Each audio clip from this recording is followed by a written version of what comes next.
observers are environmental defenders at sea. They're tasked to make sure that there's no illegal fishing happening, making sure fishing operations don't overfish. They're really the eyes on the sea to make sure that our human right to a healthy environment is respected. We've seen observers as human rights defenders, as they're defined by the UN. They deserve to have heightened protection by the UN system. Observers are the most vulnerable people out on these boats. They're being abused, they're being killed. Observer deaths and disappearances, not seeing the justice that they deserve. And there's just a lack of accountability for the companies involved, for the governments involved. All these different actors are not taking responsibility to protect the observers.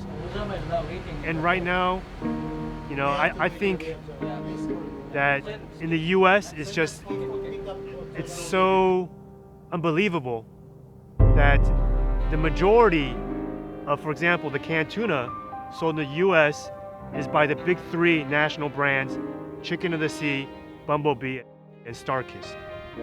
The canned tuna that is known to be unsustainably caught, known to be produced systemically with forced labor, with severe human rights abuses, there's no consequences for them continuing to do what they do. So it's the responsibility of the retailers, the supermarkets. The seafood industry, the fishing industry is no different than oil and gas, than mining, than the tobacco industry, than all these other industries that have promised to self-regulate. They've proven time and again that what they are concerned most about is profit over all else.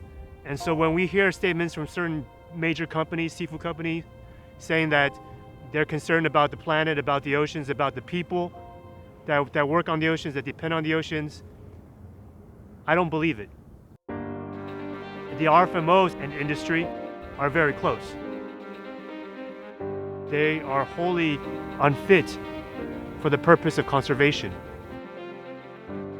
And Greenpeace, we've done our research. Most of high seas fishing does not actually benefit the coastal communities that depend on fish as a primary source of protein. Most of it is going to wealthy industrialized nations.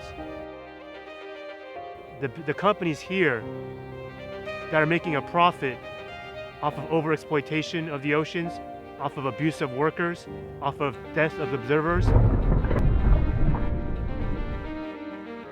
they need to be held accountable. And that means they need to be held legally accountable when these things they're responsible for aren't dealt with properly. People look to Greenpeace to put more pressure on industry. We wanted the UN to get to the bottom of what really happened in the death of this observer.